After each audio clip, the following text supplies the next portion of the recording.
Hello everyone, welcome back to our channel. और आज हम कंटिन्यू करने वाले हैं फिर से सेल चैप्टर को। तो सेल में लास्ट वीडियो में हमने देखा था हिस्ट्री और उसके बाद सेल थ्योरी देखा था। आज हम करने वाले हैं एन ओवरव्यू ऑफ सेल। तो ओवरव्यू ऑफ सेल को मैं दो पार्ट में करने वाला हूँ। पहले पार्ट में हम देखेंगे plant cell and animal cell में डिफरेंस, यूकैरियोटिक एंड प्रोकैरियोटिक में डिफरेंस और different types of cell organelles देखेंगे। दूसरे पार्ट में देखेंगे हम लोग सेल के जो शेप और साइजेज हैं, वो डिफरेंट शेप एंड साइजेज देखेंगे। तो फर्स्ट वीडियो को स्टार्ट करते हैं। फर्स्ट वीडियो में क्या देख रहे हैं? An overview of cell. तो एनसीईआरटी की मैं बात करूँ, 11th की एनसीईआरटी की बात करूँ तो उसमें किसका एग्जाम्पल लिया है? ओनियन पील का लिया है, ठीक है, ओनियन पील। और दूसरा क्या लिया है? दूसरा लिया है ह्यूमन चिक सेल का लिया है, ठीक है, ह्यूमन चिक सेल का लिया है। तो बेसिकली मतलब कोशिश इन्होंने ये किया है कि ओनियन पील सेल ओनियन पील सेल क्या हो गया? एक टाइप का प्लांट सेल हो गया। क्या हो गया? प्लांट सेल हो गया, ठीक है, प्लांट सेल हो गया। और ह्यूमन चिक सेल जो है उसको क्या हो गया? एक तरीके से एनिमल सेल हो गया, ठीक है, एनिमल सेल हो गया। तो एनसीईआरटी ने डिफरेंस बताने का तरीका क्या ढूंढा है? एग्जांपल देके ढूंढा है, ठीक है। तो इसमें अगर मैं बेसिक एग्जांपल बताऊं, बेसिक डिफरेंस जो इसमें होते हैं वो चार चीज़ों का डिफरेंस होता है। प्लांट सेल और एनिमल सेल में चार चीज़ों का डिफरेंस होता है। एनसीईआरटी ने कुछ इस तरीके से लिखा है कि उसने बताया है कि जो प्लांट सेल में डिविडिंग आउटर बाउंड्री होगा वो क्या होगा? सेल वॉल होगा। प्लांट सेल में जो आउटर बाउंड्री होगा वो क्या होगा? सेल वॉल होगा, जो कि एनिमल सेल में नहीं होगा। इसमें आउटर बाउंड्री क्या होगा? प्लाज्मा मेम्ब्रेन होगा। आउटर बाउंड्री क्या होगा? प्लाज्मा मेम्ब्रेन, या फिर इसको हम क्या बोलेंगे? सेल मेम्ब्रेन बोलेंगे। इसको हम क्या बोलेंगे? सेल मेम्ब्रेन बोलेंगे, ठीक है। दोनों में आउटर बाउंड्री का डिफरेंस होगा, ठीक है। दूसरी चीज मैं प्लांट सेल में डिफरेंस बता रहा हूँ, एनसीईआरटी ने मैं डिफरेंस की बात कर रहा हूँ, ठीक है। इसमें क्या होगा? सेल वॉल तो हो गया। दूसरा क्या होगा? ये फोटोसिंथेसिस करता है, जिसमें प्लास्टिड होगा, ठीक है। प्लास्टिड क्या होता है वो हम लोग आगे पढ़ेंगे, लेकिन इसमें क्या होगा? प्लास्टिड्स होंगे, ठीक है, प्लास्टिड, जो कि हमारे एनिमल सेल में नहीं होगा, ठीक है। तीसरा डिफरेंस क्या होगा?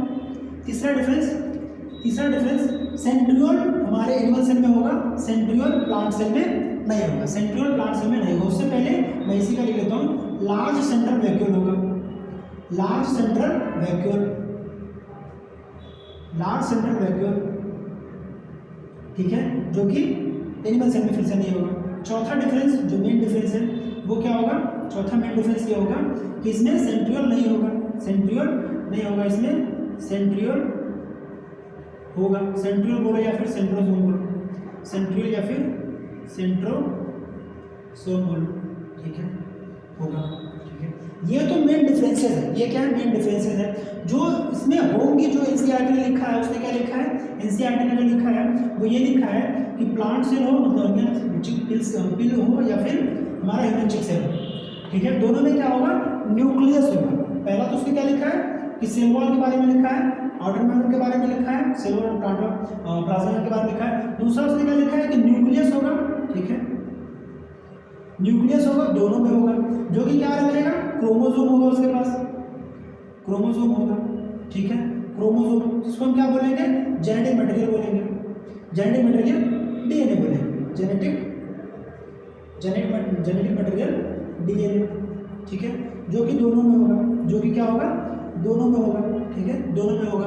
उसने एक और चीज क्या लिखा है कि दोनों में क्या होगा? सेल ऑर्गेनेल्स होंगे। क्या होंगे? प्लांट सेल हो या फिर एनिमल सेल हो, किसी भी तरह का यूकैरियोटिक हो, उसमें क्या होगा? सेल ऑर्गेनेल्स होंगे,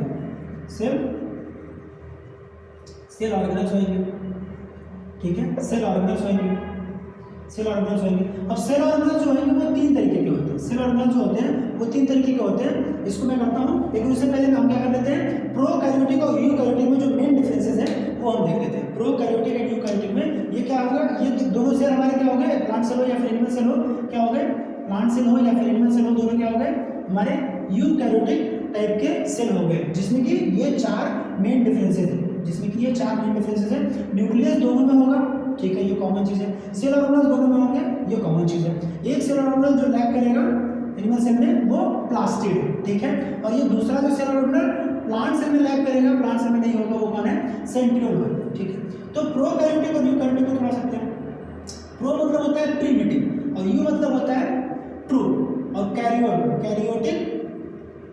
कैरियोटिक कहाँ से लिया गया है, कैरियोन से। कैरियोन का मतलब क्या होता है, न्यूक्लियस। कैरियोन का मतलब क्या होता है, न्यूक्लियस, ठीक है। कैरियोन का मतलब न्यूक्लियस, ये कहाँ से लिया गया, कैरियोन से लिया गया, जिसका मतलब होता है न्यूक्लियस। तो जिसके उस टाइप का सेल जिसमें क्या होगा ट्रू न्यूक्लियस होगा। ट्रू न्यूक्लियस कहने का क्या मतलब होता है, ट्रू न्यूक्लियस कहने का क्या मतलब होता है, वेल डेवलप्ड न्यूक्लियस होगा। वेल डेवलप्ड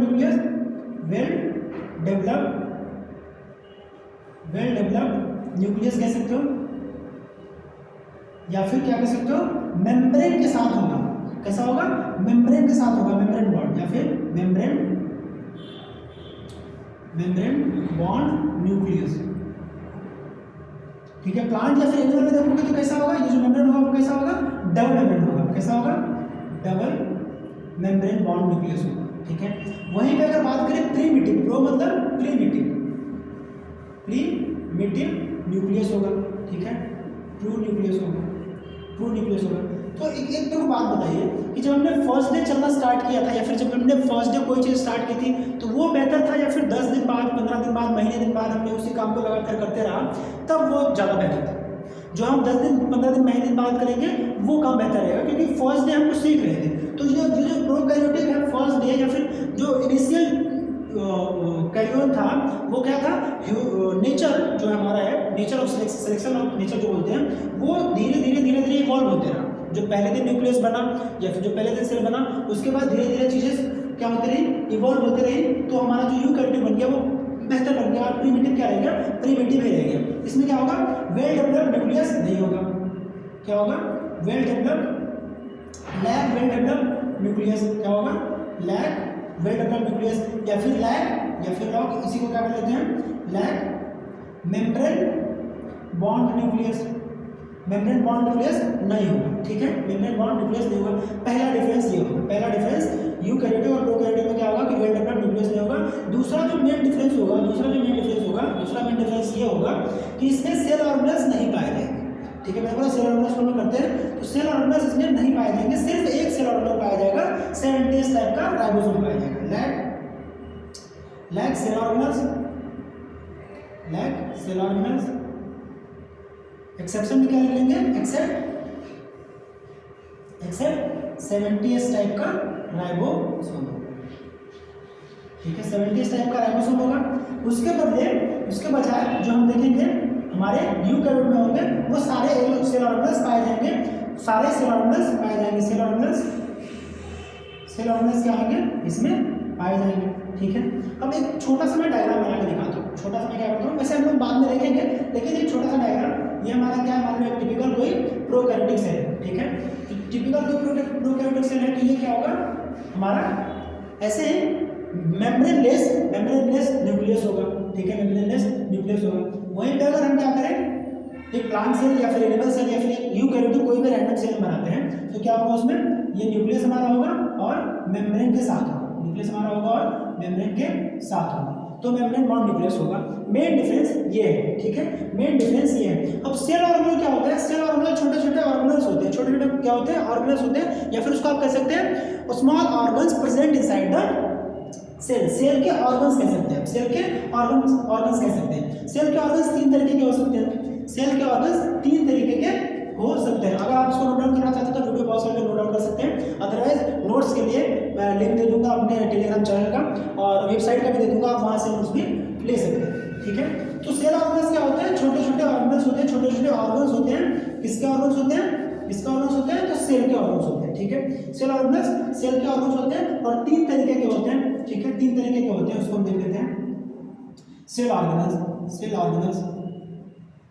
ठीक है, सेल ऑर्गन्स, और ये सब के सब पाए कहाँ जाएंगे, ये सब के सब न्यूक्लियस हो या फिर सेल ऑर्गन्स हो, ये कहाँ पाए जाएंगे, साइटोप्लाज्म में। ये क्या है, साइटोप्लाज्म, ठीक है। तो एनसीईआरटी एक और लाइन लिखती है कि प्रोकैरियोटिक सेल हो या फिर यूकैरियोटिक सेल हो, जो साइटोप्लाज्म है वो दोनों में प्रेजेंट रहेगा। सेल ऑर्गन्स होंगे नहीं होंगे वो अलग बात है, लेकिन साइटोप्लाज्म क्या होगा, दोनों में प्रेजेंट होगा। और साइटोप्लाज्म को क्या बोला है, main arena of main area of metabolic activities बोला है। और क्या बोला है कि जो साइटोप्लाज्म है मेटाबॉलिक एक्टिविटीज हो रही है जिसकी वजह से उसको सेल को क्या कर रहा है, लिविंग रख रहा है। तो अगर पूछा कि main area of main area of metabolic activities किसको बोला जाएगा, तो साइटोप्लाज्म को बोला जाएगा। या फिर लिविंग पार्ट जो हमने पीछे देखा था प्रोटोप्लाज्म में, तो लिविंग पार्ट कौन सा है, तो साइटोप्लाज्म बोल सकते हैं। या फिर सेल को लिविंग कौन रख रहा है, तो साइटोप्लाज्म रख रहा है। सेल ऑर्गेनल्स को हम देखते हैं, एक तो क्या होगा, डबल मेम्ब्रेन होगा, ठीक है, एक क्या होगा, डबल मेम्ब्रेन होगा, डबल मेम्ब्रेन बाउंड होगा, ठीक है। डबल मेम्ब्रेन में तीन चीजें आएंगी, डबल मेम्ब्रेन में तीन चीजें आएंगी। पहला तो न्यूक्लियस होगा जो हमने देखा अभी, पहला न्यूक्लियस होगा, ठीक है। दूसरा क्या होगा, माइटोकॉन्ड्रिया, माइटोकॉन्ड्रिया, ठीक है। तीसरा क्या होगा, प्लास्टिड, तीसरा क्या होगा, प्लास्टिड्स, ठीक है, तीसरा प्लास्टिड होगा। तो जो ये माइटोकॉन्ड्रिया और प्लास्टिड है इसको हम क्या बोलते हैं, सेमी ऑटोनोमस भी बोलते हैं। इसको क्या बोलते हैं हम लोग, सेमी ऑटोनोमस भी बोलते हैं, सेमी ऑटोनोमस। क्यों बोलते हैं सेमी ऑटोनोमस, क्योंकि इनके पास क्या होता है, खुद का डीएनए होता है। क्या होता है, खुद का डीएनए होता है, खुद का डीएनए होता है। कैसा वाला डीएनए होता है, जैसा प्रोकैरियोटिक सेल में होता है, जैसा प्रोकैरियोटिक सेल में होता है। तो प्रोकैरियोटिक में कैसा होता है, सर्कुलर होता है और डबल स्टैंडर्ड डीएनए होता है। कैसा होता है, सर्कुलर और डबल स्टैंडर्ड होता है, ठीक है। उसके बाद क्या होता है, उसके बाद क्या होता है, उसके बाद क्या होता है, 70S का राइबोसोम होता है, 70S का राइबोसोम होता है, ठीक है। तो इससे क्या होता है, और कुछ आरएनएस भी इनके पास होते हैं। इसकी वजह से क्या होता है, ये अपनी जरूरत के कुछ एक प्रोटीन्स खुद ब खुद बना लेती हैं, जिसकी वजह से इनको क्या बोला जाता है, सेमी ऑटोनोमस बोला जाता है। इनके बारे में ये भी है कि ये पहले क्या थे, फ्री लिविंग, मतलब सेल ऑर्गेनल नहीं थे, फ्री लिविंग प्रोकैरियोटिक सेल थे, ठीक है, जिसकी वजह से क्या बोला जाता है, इनको सेमी ऑटोनोमस बोला जाता है, ठीक है। और क्या हो सकता है, डबल मेम्ब्रेन से पहले सिंगल मेम्ब्रेन हो सकता है, सिंगल मेम्ब्रेन, ठीक है, सिंगल मेम्ब्रेन। सिंगल मेम्ब्रेन को देखने से पहले हम क्या लिखते हैं, नो मेम्ब्रेन, जिसके पास कोई मेम्ब्रेन नहीं है, नो मेम्ब्रेन बॉन्ड न्यूक्लियस, तो no membrane bound cell organelle. तो इसमें भी कैसे आएंगे, तीन चीजें आएंगी, ठीक है। पहला तो राइबोसोम ही हम ले लेते हैं, पहला क्या है, राइबोसोम से ले लेते हैं, ठीक है, पहला राइबोसोम। दूसरा सेंट्रियोल, दूसरा क्या हमारा, सेंट्रियोल भी विदाउट मेम्ब्रेन होता है, सेंट्रियोल या फिर सेंट्रोसोम भी आप लिख सकते हैं, ठीक है। तीसरा क्या होता है, थर्ड क्या होता है, थर्ड होता है न्यूक्लियोलस, थर्ड क्या होता है, न्यूक्लियोलस। तो ये तीन जो होते हैं वो क्या होते हैं, विदाउट मेम्ब्रेन होते हैं, और ये तीन जो होते हैं वो डबल मेम्ब्रेनस होते हैं, ठीक है। इसके बाद जो बच गया वो सारा का सारा आप सिंगल मेम्ब्रेन में डाल दीजिए, सारा का सारा आप सिंगल मेम्ब्रेन में डाल दीजिए। तो कौन बच गया, एंडोप्लाज्मिक रेटिकुलम बच गया, गोल्जी बच गया, ठीक है, गोल्जी बॉडी बच गया, गोल्जी बॉडी, लाइसोसोम बच गए, लाइसोसोम बच गए, वैक्यूल्स बच गए, वैक्यूल्स बच गए, पेरोक्सिसोम्स बच गए, पेरोक्सिसोम्स बच गए, और बाकी जितने भी आएंगे सारे के सारे सिंगल मेम्ब्रेन में आएंगे। मतलब याद जो अपने को रखना है, ये 6 याद रखना है, 3 डबल मेम्ब्रेन और 3 नो मेम्ब्रेन वाले याद रखने हैं, ठीक है। मेरी कोशिश थी कि ओवरव्यू ऑफ सेल में जो प्रोकैरियोटिक और यूकैरियोटिक में डिफरेंसेस हैं उसको बताने की, तो मैंने उसको बताने की कोशिश की। एक बार मैं फिर से रिपीट कर देता हूँ, प्लांट सेल का किसका एग्जांपल दिया गया है एनसीईआरटी में, और यहाँ प्लांट सेल का दिया गया है, ठीक है, और ह्यूमन चिक सेल का एनिमल सेल में दिया गया है, ठीक है। प्लांट सेल में जो आउटर मेम्ब्रेन की बात की है इसने एनसीईआरटी ने, वो क्या है, सेल वॉल है, और एनिमल सेल में जो उसने बात की है वो क्या है, प्लाज्मा मेम्ब्रेन है, ठीक है। ये प्लास्टिड की उसने बात नहीं की है, तो मैं डिफरेंस बता रहा था, मैंने डिफरेंस यहीं पे बता दूं। तो प्लास्टिड क्या होगा, प्लांट सेल में होगा, एनिमल सेल में नहीं होगा। उसी तरीके से लार्ज सेंट्रल वैक्यूल होगा, और हमारे में एनिमल में लार्ज सेंट्रल वैक्यूल नहीं होगा। सेंट्रियोल प्लांट सेल में नहीं होगा और एनिमल सेल में होगा, ठीक है। न्यूक्लियस दोनों में होगा, जो कि डीएनए रखेगा, ठीक है। सेल ऑर्गेनल्स दोनों में होंगे, प्लांट सेल और एनिमल सेल दोनों में होंगे। सेल ऑर्गेनल्स की बात प्रोकैरियोटिक और यूकैरियोटिक में की गई थी, तो प्रोकैरियोटिक में सिर्फ एक सेल ऑर्गेनल होगा, जो कि क्या होगा, 70S टाइप का राइबोसोम होगा, और कोई सेल ऑर्गेनल नहीं होगा, ठीक है। उसमें जो न्यूक्लियस भी होगा वो कैसा होगा, इसका जो डीएनए होगा, ये न्यूक्लियस ना होगा, क्या होगा, न्यूक्लियाइड होगा, न्यूक्लियाइड होगा, ठीक है। डीएनए होगा बट हिस्टोन प्रोटीन के साथ बाइंड नहीं होगा, हिस्टोन प्रोटीन के साथ बाइंड नहीं होगा। So this was all about eukaryotic and prokaryotic cell, overview of cell. अगले में हम देखेंगे cell size and cell shape देखेंगे, ठीक है। थैंक्स वीडियो में बने रहने के लिए। उम्मीद करता हूँ अच्छा लगा होगा। अगर अच्छा लगा है, इन्फॉर्मेटिव लगा है तो दूसरों को भी शेयर कीजिए ताकि अपने को भी मोटिवेशन मिले। धन्यवाद।